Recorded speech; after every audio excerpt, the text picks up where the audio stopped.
grab a seat, guys. Grab a seat because the main event kicked off, but it was right at the end of tonight's episode. There's a lot to unpack, but before we get to the end, let's just catch up on what happened today. Let's unpack. Let's go. Hi, Posh fam. Welcome back to my channel, Posh Cat Eyes Unfiltered.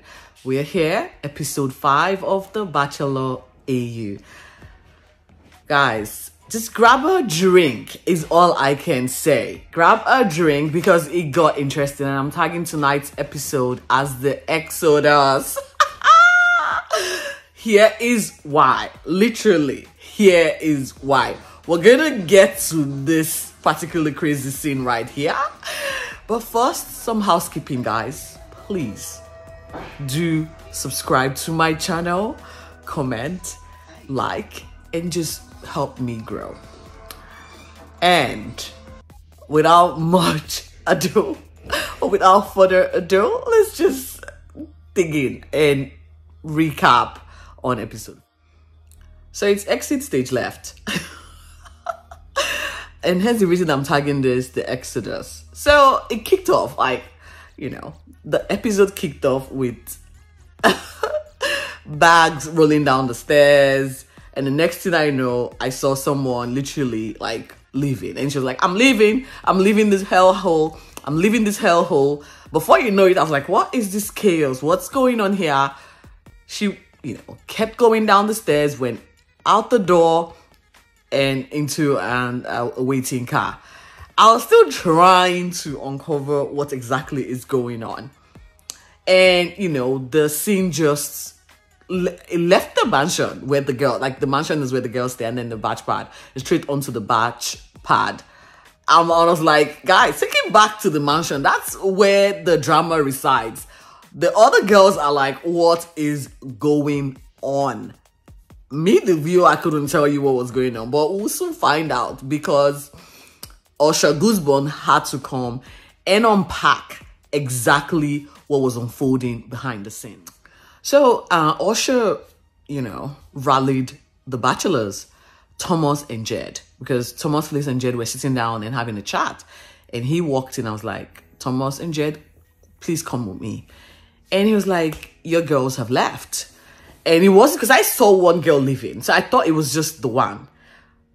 And I then found out that Tash, Marjorie, and CJ, in their own words, we are staging an exit protest. This show is, we're done with the show, and this show is beneath us, and we are leaving. The protest was shocking. They got into the car. They were more like ranting and screaming, I'm a celebrity, get me out of here. Okay, girls, your 2 seconds of fame has expired. The three of you got into the car and literally left. I think from what was said by Usher, they left in protest because Jasmine was given a rose by Thomas the night prior. Now, I am not sure what planet these girls came from. I mean, like, didn't they know what they were signing in for? I mean, they knew, obviously, the format changed this season, yes. But before they met the bachelors, Usher actually explained to them that it's a different game, or it's a different reality. I'm not going to call it a game, but it is a game, right? It was a whole new dynamics this season, in that there were 3 men, and each woman can choose to either stay with their current batch or move on to someone else if they feel like they were not getting what they needed from the guy they've been paired with. And so I'm not sure why they decided it was the right thing to do, or again, the drama though, like, we're leaving. And they left. Honestly, it was like, what is going on? And guess what? They were not missed. Yeah, on the drama side of things, I would say there was less chaos, but I think the show regained a little bit of decency, a little bit of calmness to it. But yeah, guys, we started the show with a mass exodus of women. So the ladies that were left in the house were literally unfazed about what just happened. They actually had a farewell party to celebrate the exit of this crazy chick, and that's Tash, CJ, and Majori. It was just the circus, guys. I think producers were left scratching their head as to what are we going to do. Will there be any more girls, you know, leaving us tonight? Because at the moment we've got 12 plus 5, so that's like what, 17 girls left. Again, I still feel there's still 5 too many. It just needs to keep going down, because I need to start trying to figure out who is with who, who's for who, where are the connection, the possible attraction, the existing, what's going on. Anyway, this led to Felix having to take Jessica out on a single date. Now, you would recall that they had the issue with the open relationship, and having not had the one-on-one time or a single date to, should I say, let Felix in on her lifestyle choices. Today, I guess, was the opportunity Felix was looking for. So the date happened to be at the basketball court. Again, Felix is a pro basketballer, so this is very well up in his alley. Jessica did have fun, and soon it progressed onto the bachelor pad, where they tried to have a little bit of a deep and meaningful. It seemed that Felix is starting to warm up to the idea of an open relationship. Jessica isn't exactly explaining what it is that she is looking for, or why she has decided to explore this avenue in search for love. I can tell you that much. She's actually very confused, because her diary sessions, she is still a little bit, she's feeling, she had the guilt about kissing Felix following their single date. And I really don't understand. Like, you want to stay on, of course you're going to have this make-out sessions, and yet you're feeling the guilt about your partner that's at home. Yeah, guess what? I will find out that the guy's name is Damien. Okay, her boyfriend back home, his name is Damien. And this is very interesting, because you're going to find out why shortly. Just bear with me, guys. The next single date was between Thomas and Kiki, or Christine, as we call her on the show, or as they call her on the show, where the date happened at a roller coaster ride, like a theme park, of course. I don't know how you guys can do this, because I would just start throwing up. I get nausea from things like this. Anyway, it started off fun, and before you could say hello, Thomas, you know, had to take her out to a quiet part and decided to, you know, revisit the conversation they had the night previously, where Christine revealed she's got 2 kids. And Thomas wanted to know if Christine was looking at having more kids. Christine's response were a little bit of a hit and miss for me, because she hesitated and then said she wasn't unsure, but then quickly tried to backpedal by saying if the moment presents itself, the moment is right, and we're happy and we're feeling the same way, we'll definitely consider it. But for now, there is no, she doesn't have the plan for having another baby. I guess Thomas wanted to know what it would mean going forward in their relationship, because he would like to have kids of his own. And safe to say, he is, again, a little bit open to the idea of being with her, and being with her as well as having stepkids. Who knew what less than 12 hours could do to someone's decision making, or lack thereof, I would say. We'll see how this goes. So the night ended between Thomas and Christine with an Italian massage, to be specific. Thomas organized an Italian massage in his room, and safe to say, Christine's cup was full. In her own word, there was like, she was engulfed in bubbles of love, whatever that means. On to Jed. He had planned a special date in the dark He was dressed to the nine, looking really fancy. He had his drum in the dark forest. We were surprised because I didn't even know what was going on. And the next thing we knew, we saw a lady walking through towards Jed, and who was it? None other than Alicia.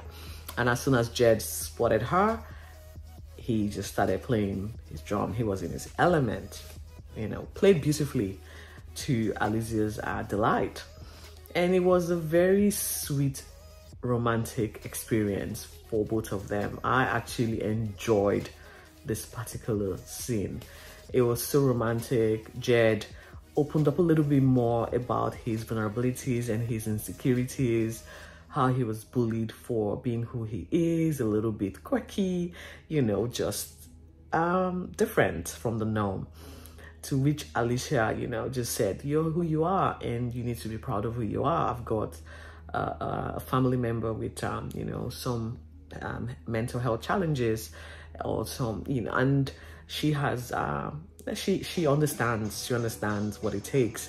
That was just so beautiful. Jed got really emotional, but the emotions turned into a joyful one because they did share a good make-out session. Yeah, I really enjoyed this particular moment for Jed.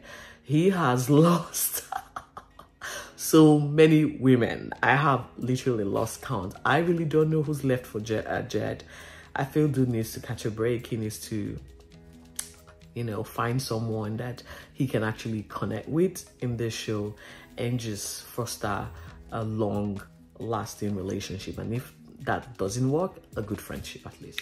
And so it was the group date, and the group date saw the remainder girls that didn't go on single dates go to the restaurant with the bachelors. So Thomas had Lou, Lauren, Jasmine, and one other girl, okay? And Thomas had the opportunity because he had not had a one-on-one with Jasmine just yet, following the fact that he only just gave her a rose less than a few hours, you know, prior. And this date, I would just say, was, you know, a train wreck. Jasmine could not stop talking. She just went on and on and on. Thomas actually felt it was nervous chatter, given the fact that it was their first date. I felt for her, but she was just talking non-stop, and what she was saying wasn't really relevant to, or it did not associate, or it wasn't part of getting to know you. It was more talking about my ex-boyfriend. Like, no, don't do that. And the producers decided to ask Thomas, so Thomas, what do you think? And Thomas was like, I don't even know this girl yet. She didn't even let me have a wedding. She just kept on talking. I really, you know, I fell for the girl, but I guess early days for this too, right? Yeah. So for Jed's group date, he had Bella, Alicia, Angela, and Courtney. Yes. And Felix had Naomi, Ebony, Zara, and Crystal. Yes. Naomi decided to have a one-on-one session with Felix. According to her, she was gonna get her FUCK eyes going. It was a flirt session, but Felix was able to have a little bit of reservation and not go on for a pash like he would normally do. I guess the talking he had with the ladies the other night, you know, resonated with him. He then went on another personal moment or a date with Crystal. They went out to the beach and they both had a spontaneous moment where they ran into the waters, and it was fun for them. I guess that's the playful side of Crystal that was pleasing to Felix. There was a little bit more in-depth conversation between these two. Felix got to know Crystal better. She's from Caribbean background and she again lives in the UK. It was really good. I think they have something whatever in common. So we'll see how this progresses for this too. Well, it's interesting to see that Crystal is out of the funk because she's not feeling Felix, given that Felix has sort of ignored her since the body painting blind date that they had at the start of the show. I would say this: Felix, however, wanted to have a makeout session with Crystal. but for the other ladies that were watching what was unfolding at the beach. And so he had to exercise a little bit of a restraint, which I was like, wow, I didn't know you had that in you, Felix. Good on you. For the first time, you're showing a little bit more maturity here. So safe to say the kiss did not happen because they were all eyes, or they had all the eyes on them. So they were like sort of center of attention, if I would say. Now it is the ceremony, the rose ceremony. In walks Usher. There's the 5 girls sitting down there who are safe for the night. And then we have 12 ladies standing waiting for a rose. Usher came explaining to the ladies that tonight we're only going to be losing one of you. So 12 ladies, 11 roses. I was kind of confused because I didn't really know who was going to get what tonight. But it's interesting to see that there's no more Exodus tonight, okay? So just one is leaving and it's interesting. I'm glad. So we started off with Jed giving Courtney a rose, as well as Bella got a rose, Alicia got a rose, and Angela got a rose. So for Jed, his 4 girls were sort of safe, you know, no one left his group. I felt for him. Like, I would have really be bummed if any other girl left. Dude has got none left. There's really no more girls left for him. And for Felix, Ebony had a rose, Crystal had a rose, yeah, Zara also had a rose. So all the girls that went out with Felix on a group date all had a rose. I think Naomi as well had a rose. And for Thomas gave a rose to Lou, Christine, and he gave a rose. So it was left with Jasmine and Janae. And I was thinking that Jasmine was going to be leaving tonight, but safe to say she has been saved one more day. So Jasmine got a rose and Janae unfortunately left tonight. Now, I thought it was the end of it, but no, there is more. So we got a preview for what's to come tomorrow, and I think it's the relatives coming to visit the bachelorettes in the house. And guess who has come for Jessica? This guy. Damien, her boyfriend from the outside. Awkward. I don't know, should I say a little bit of what happened tonight or just have you wait to get the full recap tomorrow? It's safe to say that he came to get his woman back. To the dismay or confusion of Alex, because Damien is still in love with his girlfriend. Oh my God. Is it polyamory? It's getting intense here. I thought when you say an open relationship, it's devoid of jealousy, you know, everyone is fine to do what they like and see whoever they like.